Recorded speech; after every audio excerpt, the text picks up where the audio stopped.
I upload daily NBA content on this channel, so if that is something that interests you, then subscribe. Also drop a like on this video. It only takes 1 second and it makes a massive difference. Alright, so once again, I am talking about James Harden. Today is the first year of 2021 and still talking about the same shit. New year, same shit. Of course, James Harden is the biggest source of off-the-court discussion going on around the NBA right now. Ever since he made it clear that he wants out, this conversation has been had. And I've addressed a good amount of takes from this particular conversation. However, today I wanted to hone in on one specifically. See, there are a lot of people who have claimed they don't want to trade for James Harden, and there's been a handful of reasons provided, like his attitude, which lately has been dog shit, so fair enough. The potential effect he'd have on chemistry for the team that he's traded for. Now, I'd say that's a concern for literally every star player trade, but that's fair considering what James Harden is. Then there's the dumber one that's like, we'd be better off without him, which pretty much hasn't been the case anywhere. But basically, none of the reasons for not wanting to trade for James Harden have anything to do with what's on the court. And as Dom2K has said, a lot of people are letting narratives and off-the-court shit impact the important on-the-court stuff and overrule that stuff, and you really shouldn't. But one on-the-court issue that a lot of people have with James Harden, and rightfully so, is his play style, but more importantly, how that play style would translate on another team.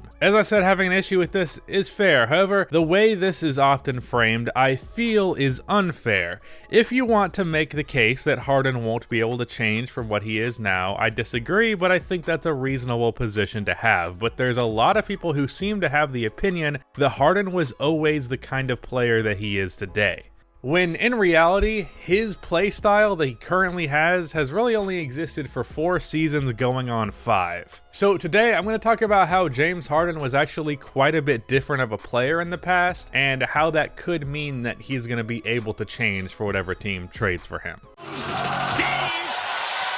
Absolutely incredibly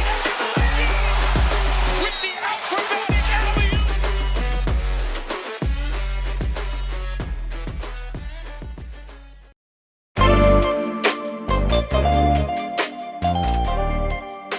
So the play style that people are obviously taking an issue with James Harden is his ball dominance and his just complete and utter lack of off-ball ability. Over the last few seasons, once Harden passes the ball, he tends to just stand there and either wait for the guy he passed it to score, or wait to get the ball back. Now, if you know me, you would know that I am a huge advocate for off-ball movement, like being a huge part of offense and an underrated part of offense. Off-ball offense is important for the team and the individual player. Plays where you're scoring without the ball, and by that I mean getting in position to score, then getting a pass and scoring, because you know you can't literally score without the ball. Plays like that are easier than scoring off of the dribble, and because rhythm is a huge part of offense, getting those easy looks and then converting them makes creating off of the dribble easier, because you're now in more of a rhythm. And then for your team, when you're working to get open,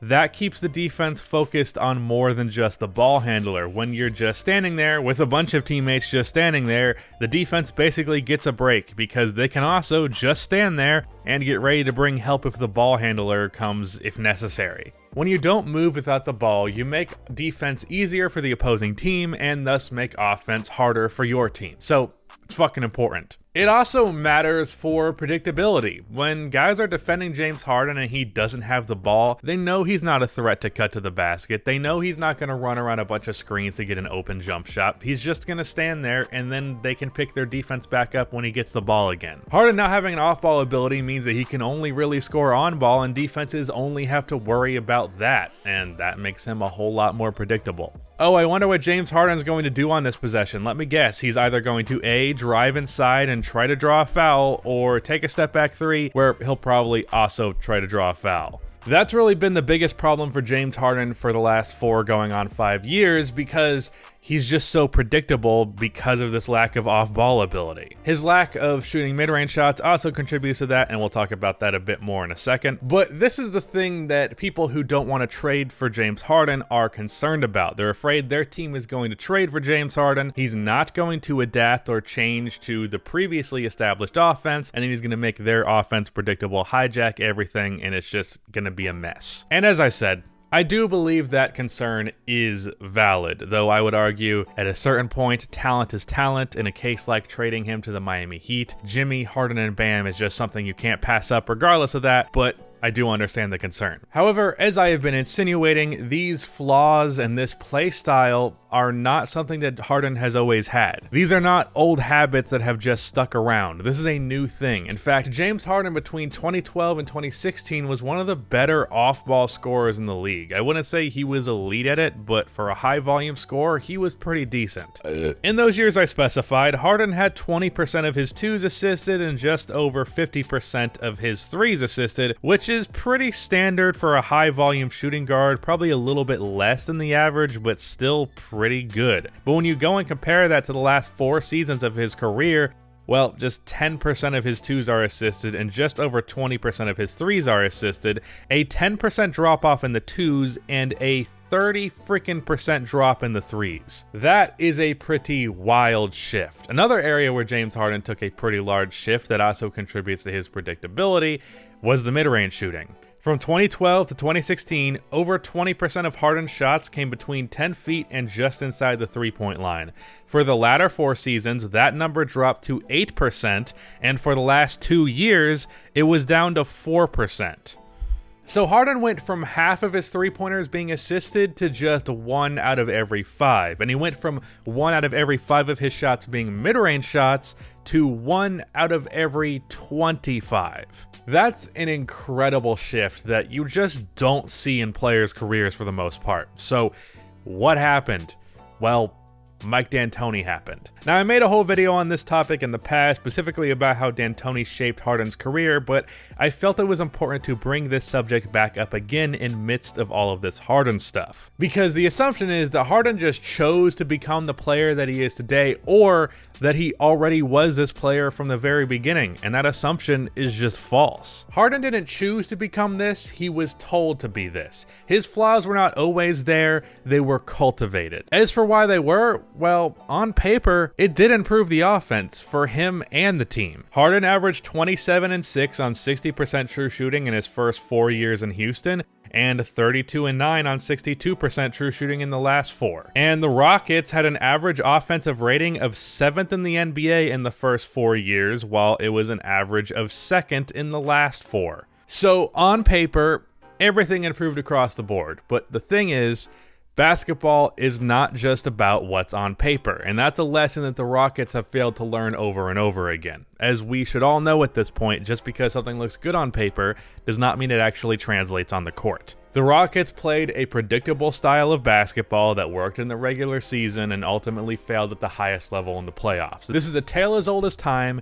You've heard it 100 times. I'm not telling you anything you don't already know. So that's not particularly relevant here. What is relevant is this change in Harden's DNA now, or can he go back to what he was in the past? Both as an off-ball player, which is the more important thing here, as well as a mid-range shooter. Well, based on just 3 games, Harden is playing slightly more off-ball under Stephen Silas, though it's not nearly to the degree that he did earlier in Houston. 10% more of his twos have been assisted than last year, and 9% more of his threes have been. But I don't know that that's really a huge sign, because I don't think Harden is particularly invested in what's going on with the Rockets. Like, I don't know if you noticed, but he doesn't seem to want to be there. I really don't think James Harden is thinking too much, like he's just showing up so he doesn't get fined. I would not be shocked if he doesn't really understand Steven's offense or cares to participate in it. In fact, I wouldn't be shocked if he literally didn't even know what Steven was running. I wouldn't put that past him. So these numbers,